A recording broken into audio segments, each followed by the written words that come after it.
In the middle of the bustling mall, Scott's voice rang out, harsh and unfeeling.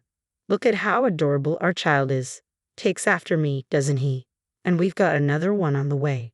Just look at my wife. You can clearly see she's expecting.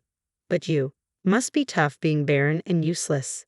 Dumping someone like you was the best decision I ever made. His cruel words, defective, barren, useless, were meant to sting as he flaunted his new, fertile wife with an air of superiority. Despite the sympathetic looks from those around us, I couldn't care less about their pity at that moment. With calm resolve, I decided it was time to reveal a truth he didn't know. Don't you know? My name is Alyssa. I'm a 34-year-old housewife. Scott, my ex-husband, is 36, 2 years older than me. We met at a social gathering through mutual friends. Scott was the life of the party, the complete opposite of me. At that gathering, I was the shy one, often lingering on the sidelines with awkward conversations. But Scott, with his outgoing nature, made sure I was included. He'd casually say, "You should have more confidence in yourself, Alyssa. You're so cute," as we walked home from drinking parties. His upbeat demeanor and genuine encouragement began to warm me up to him. I couldn't help but develop a soft spot for Scott. His straightforwardness was endearing in its own way. As we spent more time together, our connection deepened. We started seeing each other regularly, eventually moving in together and getting married. Our life together was harmonious, buoyed by the affection and support of my kind husband. Despite being a close couple, we struggled to have children. We both wanted a child, so we decided to pursue fertility treatment, though it was really I who took the initiative. Scott was incredibly supportive throughout the process. "It's okay. I'm here," he'd reassure me. "Even if we can't have children, I'll always be by your side, Alyssa." "I'm so sorry, Scott. I'm really sorry," I'd say, overwhelmed with guilt. "It's not your fault," he'd reply gently. "You don't have to carry this burden alone. Let's take our time." As the months turned into years, my feelings of guilt only deepened. 3 years into the fertility treatments, there was still no sign of a child. Initially, Scott remained patient and kind, but gradually, his frustration began to show. One evening, when I attempted to discuss my cycle and suggested we try to conceive, he simply said, "I'm tired," and turned his back to me, falling asleep. Since then, Scott had been making excuses to avoid intimacy, and we hadn't even tried seriously to determine if we could conceive. Our relationship was facing a crisis before we even had a chance to start a family. Our conversations as a couple had dwindled, but Scott suddenly brought up a topic with an unusually cheerful tone. "I saw a colleague's child the other day for the first time in a while, and he was absolutely adorable." Whether he was aware of my feelings or not, Scott continued to talk about his colleague's child. "Oh, really? I wonder when I'll get to see my own child," I responded, trying to keep my voice steady. Scott's response was tinged with sarcasm, and he began to blame me as if he were a judgmental mother-in-law. "Yeah, but with how things have been lately, I doubt you have a better chance of conceiving." Feeling guilty, I hesitantly tried to address the issue with Scott, but he quickly shot back, "What? I'm just exhausted from work. If it were another woman, this would be resolved without any hassle. Honestly, don't you think you failed as a woman if you can't have children? Try putting yourself in my shoes." I could only stay silent. Each word felt like a dagger to my heart, and I became increasingly afraid to even talk to him. A week later, after finishing my usual examination and treatment at the hospital, I went home determined that this would be my final attempt. When Scott came home, I gathered the courage to speak with him. "Can we talk for a moment?" I asked. "What's up?" he replied, sounding indifferent. "The doctor suggested it might be helpful for you to get checked as well. Would you be willing to go together?" "What? You think there's something wrong with me? That's impossible." "But I heard it's uncommon for husbands not to get tested. Can you please do it?" I asked, summoning all my courage. Even as I pleaded again, Scott's response was harsh. "Are you serious? I've put up with you, someone who lacks charm, and now you want more cooperation from me, trying to blame me for your inability to have children. You're the worst. I just want a child of my own, one that doesn't have to be with you. Do you understand?" His words cut deep, as if saying that my inability to conceive made me a failure as a wife. I was stunned into silence by the shock. All the housework and fertility treatments had been for us, my sacrifices for our existing family and our hopes for the future. But when he criticized me for lacking charm, it was the last straw. My patience, which I had barely managed to hold on to, finally broke. A few days later, Scott casually dropped a bombshell. The other woman is pregnant. Honestly, nothing's happening with us, so I'm going to be with her. It turned out his mistress was a college student and she was expecting his child. It seemed any man would prefer a partner who could give him a child without hesitation, even if it meant belittling me. Though it was infuriating, reflecting on his words, it felt like he had been subtly declaring his affair all along.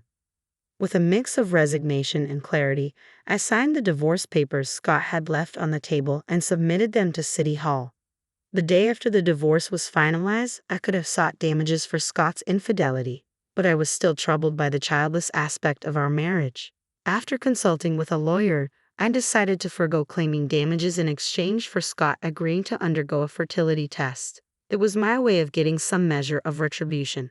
A few days later, I shared my decision with my parents at home. Instead of feeling upset, I was more consumed by anger and regret for not ending things with Scott sooner. My time with him felt like a waste, and my friends encouraged me to embrace a fresh start.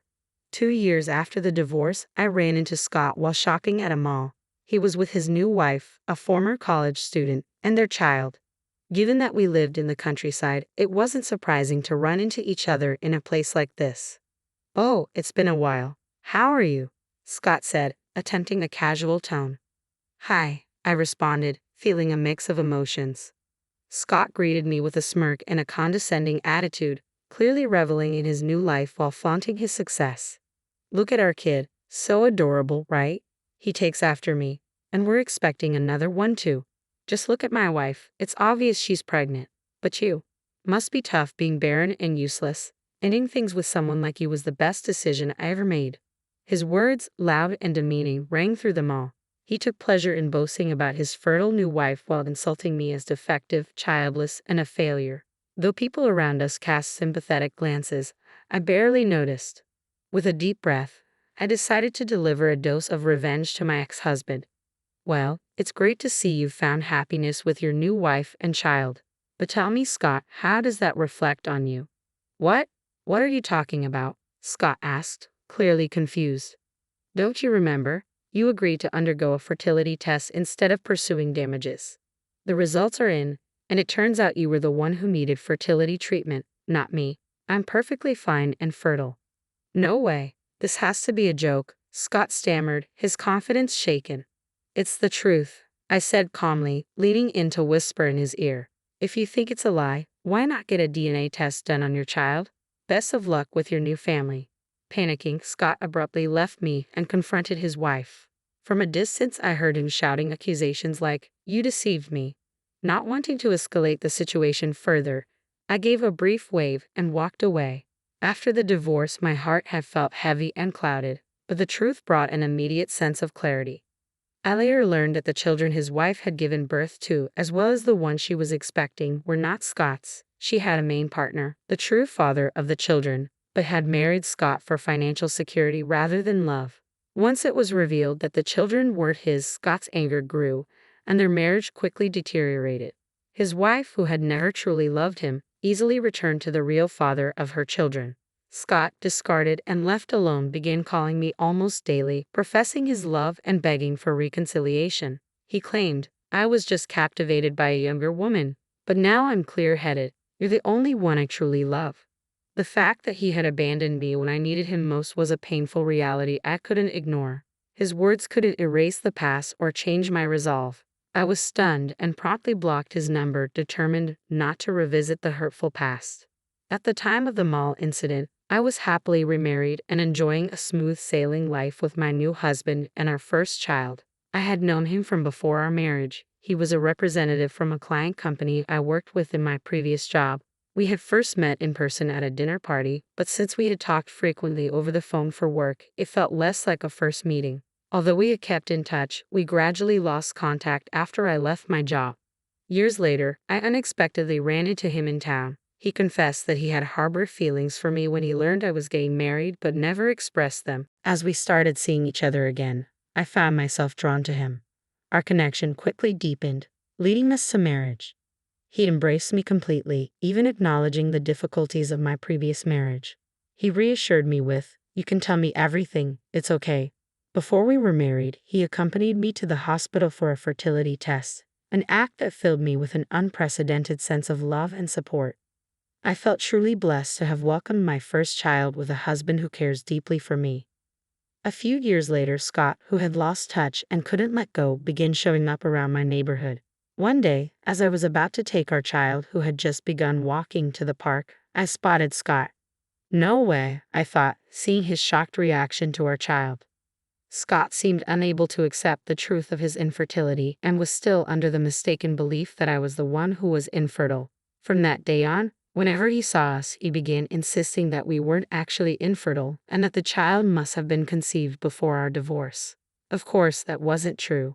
Given the child's age, it was clear that he was the child I had with my new husband.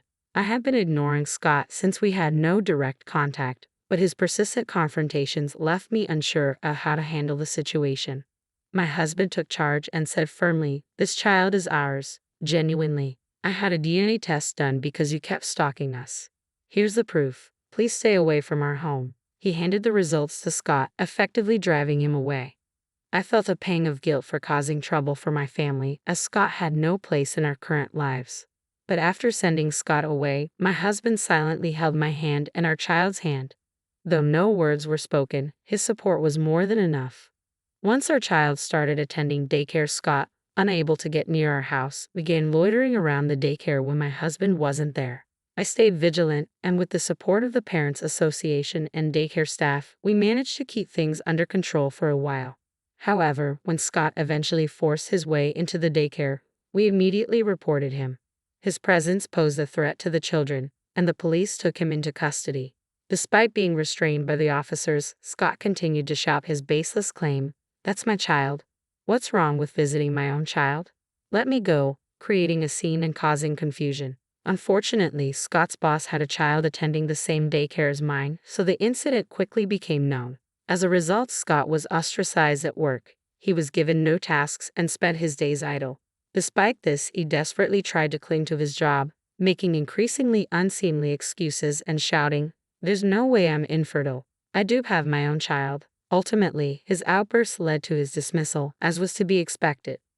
Left without a job and no family to turn to, Scott returned to his parents' house, living a quiet and subdued life.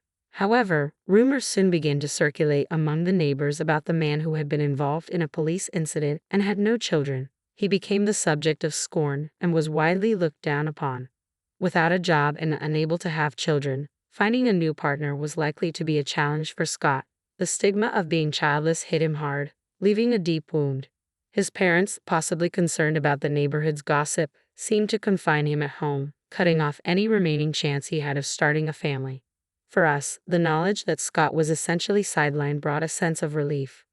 We continued to live happily, surrounded by the love of my husband and our child. Children often strengthen family bonds, and I firmly believe that no matter what challenges we face, our child will always keep us connected.